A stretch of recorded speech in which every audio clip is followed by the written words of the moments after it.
Aligning objects helps keep your slide clean and professional, and PowerPoint makes it easy thanks to guides.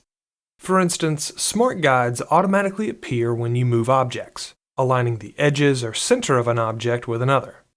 But if you want to align things in a more intricate way, smart guides may not be enough. See the line in the middle of the logo?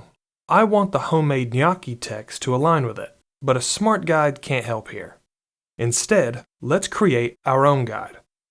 I'll right-click on an empty space away from the slide and hover over Grid and Guides. I'll select Add Horizontal Guide, and then I'll click and drag it to the line in the logo. Then I'll move the text, and it'll snap in place as I get close. If you want more guides, just repeat the process to get as many as you need. When you want to get rid of a guide, right-click on it and select Delete.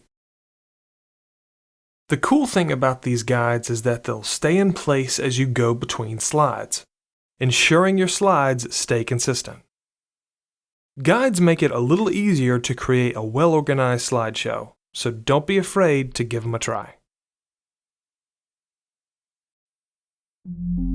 Goodwill Community Foundation, creating opportunities for a better life.